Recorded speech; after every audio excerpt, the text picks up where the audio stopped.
Welcome to another special episode of Kakli Faith Forum. I'm Evelyn, and on today's episode, we shall be discussing a very sensitive topic, teenage pregnancy, and how the modern society responds to it. You will agree with me that the rate at which young girls get pregnant and drop out of school is alarming. And what is most tragic about it is that for some, it is the end of their dreams and aspirations. Joining me in this discussion is an amazing guest we'll meet when we return from this break. Stay with us.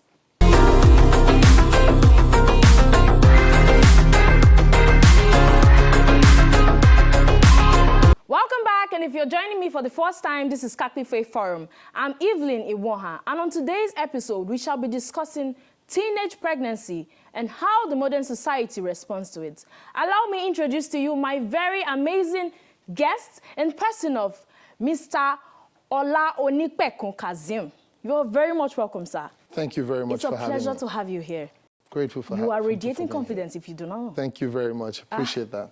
Mr. Olaonipekun Kazeem is a leading teenage career development counselor, trainer, author, a trainer for child protection and family strengthening, and content development expert based in Lagos, Nigeria. He has a commitment to support every teenager, and he has partners with leading brands, professionals, and notable institutions of learning to organize several professional programs annually for teenagers to address their challenges and put them in a position that enables them to compete with their peers globally. He is a lead facilitator and founder of one of Nigeria's leading teenage career development organization known as Focus Counseling. You're very much welcome, sir. Thank you very much. It's an honor that you're here with me today to discuss this topic. How are you doing today? Yeah, I'm very well, and you? I am great. I hope you're most comfortable. Yes, I am. Thank you for having me. You know, we can't actually wait to know and, hear all of the abundance you have to share with us today. So I would like to know what actually motivated you to focus on teenagers.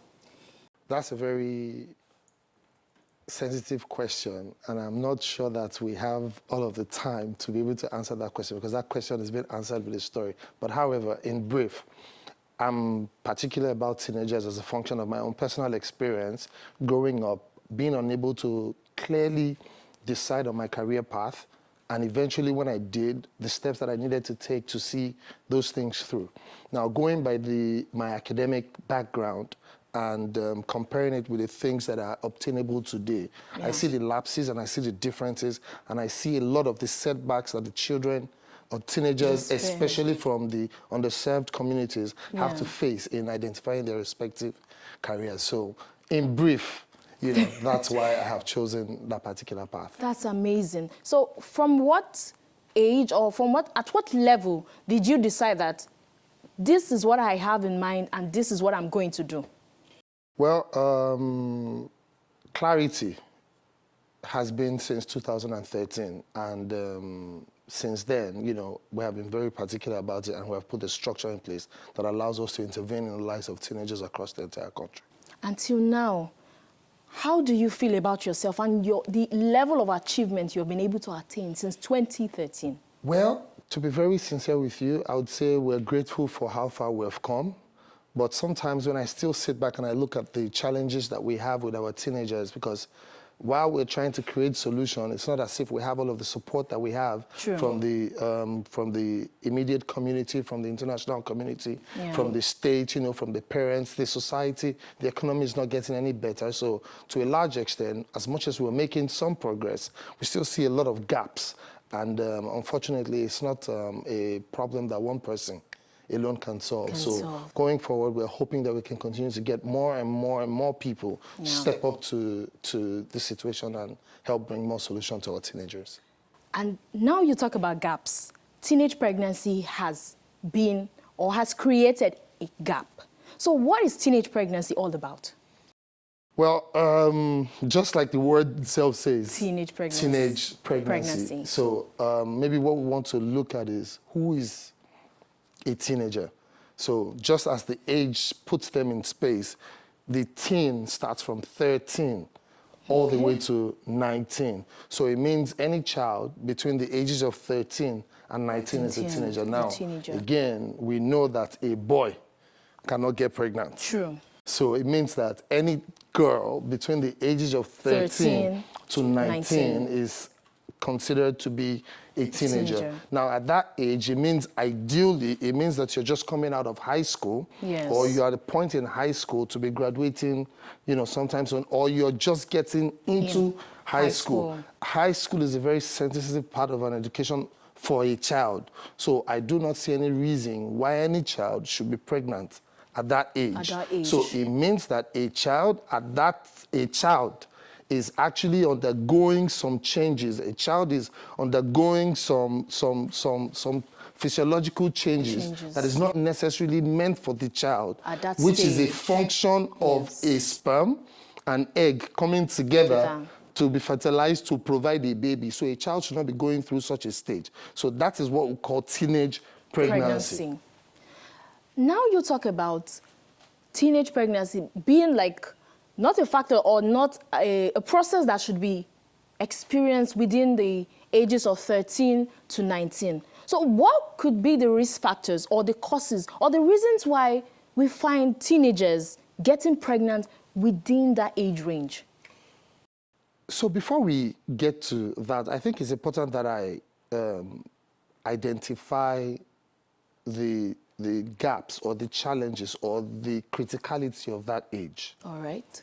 You would recall that when I was speaking about teenagers initially, I mentioned that it means that this is a girl that is between the age of 13 and 19. And I want us to focus on the word child. Who is a child? A child is anybody below the age of 18 by law. Yes. So for no reason should a child be getting pregnant. True. So if I now want to analyze teenage pregnancy, it means that except the child has been involved in a sexual activity with a similar child, then we'll be talking about rape. But if it's with a similar child, then we'll be talking about sexual abuse between two children abusing themselves. Now, a lot of people are to be held responsible for that. So now we are going into the causes of children getting pregnant at that age, teenage pregnancy. It means that some people have dropped the ball.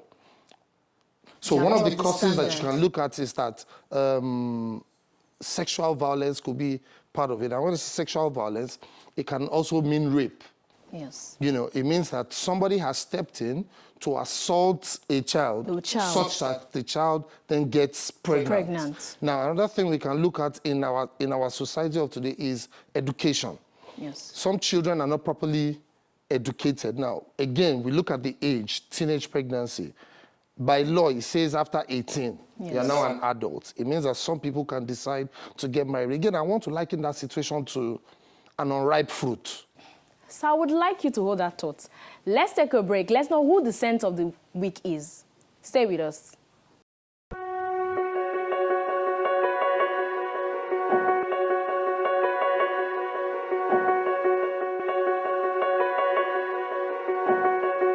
Our saint of the week is Saint Frances of Rome. Frances was born in the city of Rome in 1384 to a wealthy, noble family. From her mother, she inherited a quiet manner and a pious devotion to God. From her father, however, she inherited a strong will. She decided at 11 that she knew what God wanted for her. She was going to be a nun. Her father had already promised her in marriage to the son of another wealthy family. She stubbornly prayed to God to prevent the marriage until her confessor pointed out, "Are you crying because you want to do God's will or because you want God to do your will?" So she gave in to the marriage reluctantly. Her future husband, Lorenzo Ponziani, was noble, wealthy, and a good person, and he really cared for her. An ideal match, you would say, except for someone who was determined to be a bride of Christ. Then her nightmare began. This quiet, shy 13-year-old was thrust into the whirl of parties and banquets that accompanied a wedding. Her mother-in-law, Cecilia, loved to entertain and expected her new daughter-in-law to enjoy the revelry of her social life too. Fasting and scourging were far easier than this torture God now asked her to face. Frances collapsed from the strain. For months she lay close to death, unable to eat or move or speak. She later recovered after a vision of a friend revealed to her that the marriage is God's will for her. With the support and prayers of her sister-in-law, Vanosa, they decided that their obligations to their family came first. For Frances, that meant dressing up to her rank, making visits and receiving visits, and most importantly, doing it gladly. But the two spiritual friends went to Mass together, visited prisons, served in hospitals, and set up a secret chapel in an abandoned tower of their palace, where they prayed together. The passing of her mother-in-law plunged the now 16-year-old deeper into high society life. She proved herself to be an excellent administrator and a fair and pleasant employer. St. Frances of Rome was a model wife and mother for 40 years. She persevered in this even as war ravaged Rome. Frances's husband loved and revered her, her servants admired her, and her children adored her. In addition to performing her domestic duties so faithfully, Frances also fasted, prayed, had a vibrant mystical spirituality, and was generous with the poor. Her sterling example of piety and service led her to found a group of like-minded women who lived in the world but who bound themselves to a life of prayer and service. The group was later recognized as an order in the church under the title the Oblates of St. Frances of Rome. In addition to fulfilling her own duties, Frances also helped similarly high-placed women to avoid lives of frivolity. St. Frances of Rome was generous in all things, saw her guardian angel at her side for many years, ate little more than dry bread, and had a provable gift of healing. As her reputation for holiness spread in her later years, to be in her mere presence was considered a blessing by the people of Rome. As wife, mother, and later oblate, she stretched herself to the limit in seeking out and doing God's will.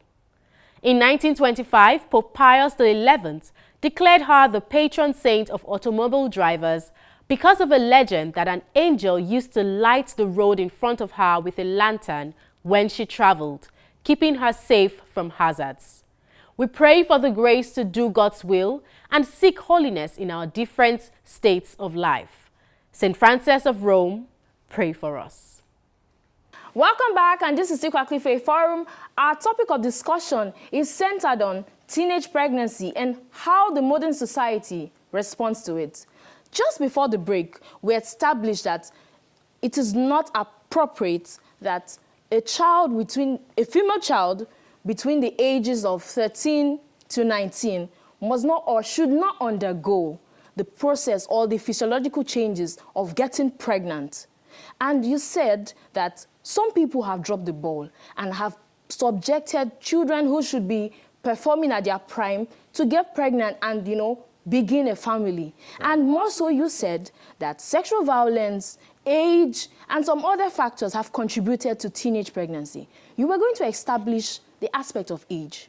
You can proceed. Right. So while I was establishing the aspect of age, I was saying, so we can liken this to an unripe fruit or a growing fruit.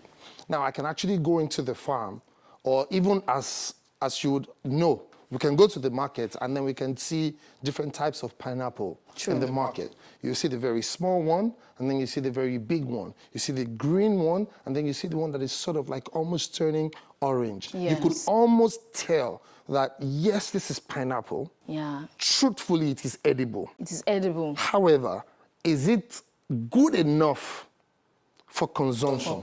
Is it ripe enough for consumption? All of these are clear just by looking at them. Yes. So now it means that ideally, it means you should have left the ones that do not appear as if ripe enough for consumption to be able to reach its peak of nourishment before you begin to purchase it or before you begin to harvest it or even consume it for consumption. Yes. So that's the lighting I'm putting to it. That's why I said between the ages of 13 and 19 means that even though there's a legal age of 18, you are just a year outside the legal age of 18, which you still have and need a lot of time to be able to grow and mature before you begin to think about pregnancy as a female. So the age between the ages of 13 and 19 is completely inappropriate for getting pregnant. But the things that are causing all of these things are also forced marriages.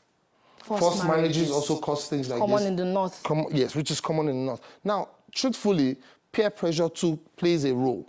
You know, where we have other younger girls who have also gotten married and are speaking to other girls to tell them that there's absolutely nothing wrong with it. They can go ahead. Now, the economy also plays a very big role. And this has to do with family, where they have a point of encouraging the child to equally get married, not by forcing the child, but as a tool to say that, you know what, your life is equally going to get better. By the time you marry this allergy, now, some of them are forced, some of them are sort of coerced to let the child know that our life is not any better. But if you get married, your life gets better, our life equally also gets better. Also, most children are not properly educated on on their sexuality and sexual health reproduction, so that they understand how their body works, what their body is meant to do, what is expected of their body, vis-a-vis what is expected of their respective lives, so that they can understand that, yes, my body has the capacity to do this, but it is not yet time for my body to begin to undergo this type of processes. And if I get you correctly, you mean now that between the ages of 13 to 19, I understand that there are a lot of changes that occur, most especially in the female child. And then between those ages, such a person is still trying to develop physically, emotionally, psychologically, and such a person should not even be subjected to such a change or transformation.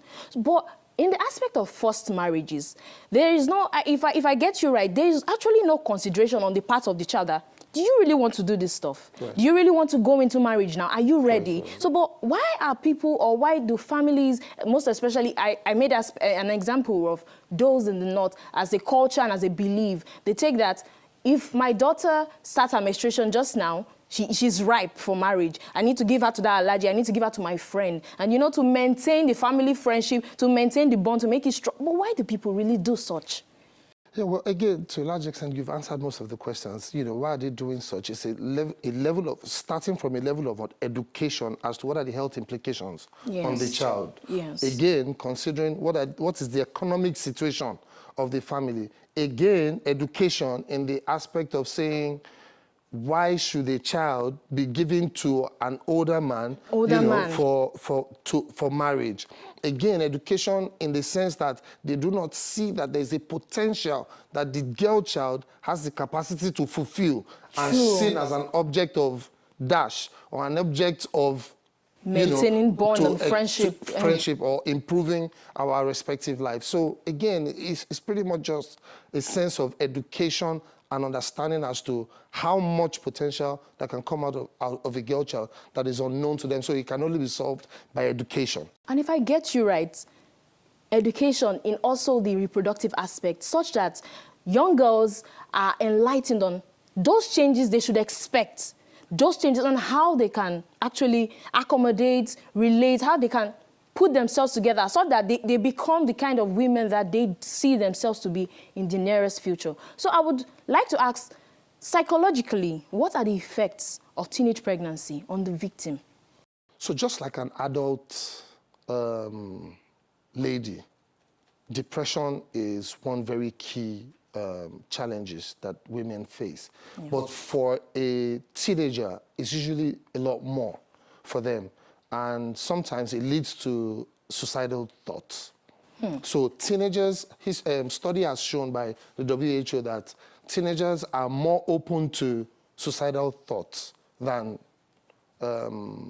adults. Again, they go through a lot more post-traumatic stress disorder than the adults because their body appears to be too young to deal with those situations. Before we proceed, it's time for the Know Your Face session. We'll be right back.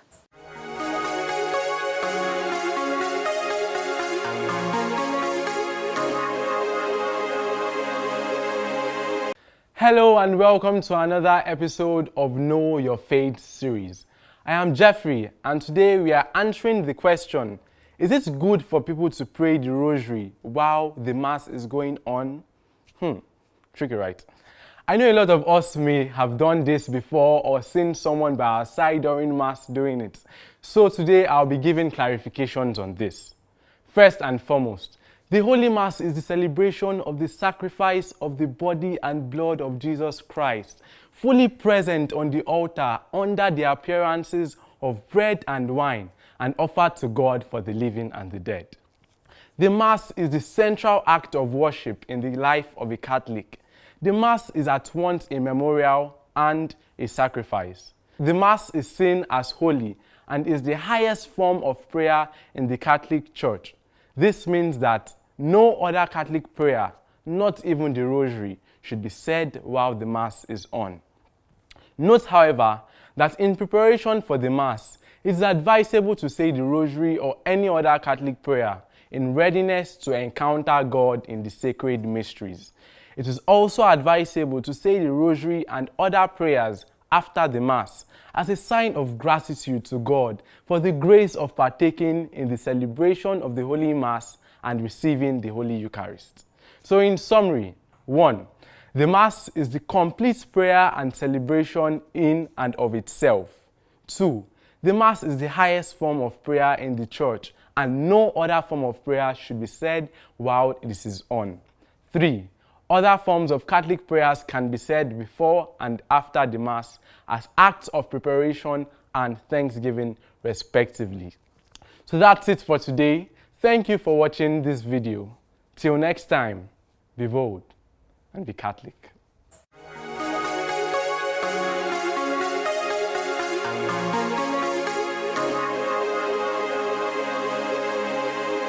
Welcome back. We're still discussing teenage pregnancy and how the modern society responds to it. Thank you very much, Know Your Faith crew, for that.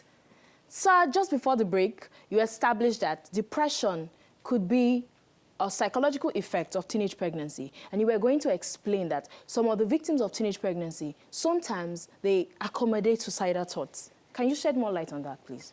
Well, looking at how the society responds to teenage pregnancy, a lot of discrimination comes from it, and the society does not give so much support to teenagers when they get pregnant. So having gone through pregnancy having gone through pregnancy or going through pregnancy is already bad enough for the teenager. And then when society begins to withdraw from them, they can't go to school, they can't go to work, they can't go to church, they can't go to a number of places. It takes very little time before they start to think in their quiet moment that, you know what, maybe I should just end it all here. So that's how the societal thought comes. A lot also comes from, after depression. Okay, so ideally, physically, they even face a lot of pains. There can be the abdominal pain, there could be cervical pain, a lot happens to them. Emotionally, they're moody, they're anxious, they get angry easily, they're irritable, exactly. They just feel nobody's for them. So these are the challenges they face, and I think society needs to begin to look at these kind of things differently. How or what would you advise a victim that has decided to withdraw or is probably accommodating suicidal thoughts? What would you say to somebody if you were to meet the person and if that person is watching us right now? Well, I would ask the victim for maybe 2 opportunities. First is to meet their caregivers. Caregivers have a very huge role to play, in helping victims. Caregivers, community have a great role to play in helping teenagers understand that they can't lose hope, in helping teenagers understand that things happen, people make mistakes. True. Caregivers have a huge responsibility to play in supporting them in the cases of sexual violence, to provide all the psychosocial support that they're going to be needing. So first things first, I'll be looking at the opportunity to meet with caregivers so that I can have a one-on-one with them so that they can proper guide and support their teenagers. However, where that is not available, then it then speaks to the amount of sensitization and support that we can provide for the teenager to, first of all, solve what must have been the cause of the teenage pregnancy in the first place. So children need to also understand consequences to their action. So if it's also a child that also needs to focus on their development, that we need to focus on their development. So for instance, now we have cases of some girls who have gotten pregnant, and by virtue of getting pregnant, their parents have withdrawn them from secondary school. True. Or we have those who have been withdrawn from secondary school, and we have those who have finished secondary school, but they have refused to further their education to higher institutions. So we begin to speak with parents like this and speak to teenagers like this to let them know that because you have gone through this process does not bring an end to what you have the capacity to become. It's a phase. So how do we solve it? And then how do we move on from there? And then we encourage them to get support. And then they can continue to push on with their lives, putting those things behind them and hitting their maximum potentials. Thank you very much, sir, Mr. Olaonipekun Kazeem. This conversation has been so educative, and I can tell that I have learned a lot. And now you understand that teenage pregnancy is inappropriate, and someone to be considered a teenager is someone between the ages of 13 and 19. And most especially, teenage pregnancy has created a gap, and the female child is mostly affected. For you to know this, parenting is a conscious effort. You must put your feet down to supervise the activities of your children. Caregivers, you are responsible for whatever your child is today and wherever they represent the family, wherever they are found. And so we have come to the end of our discussion. If you have questions and suggestions, drop them in the comment section below. Subscribe, turn on your notifications so you don't miss out on any of our content. Follow us on our social media handles at CFF on TV, on Twitter, Facebook, and Instagram. I remain Evelyn Iwoha. Until next time, keep being saints in jeans and t-shirts.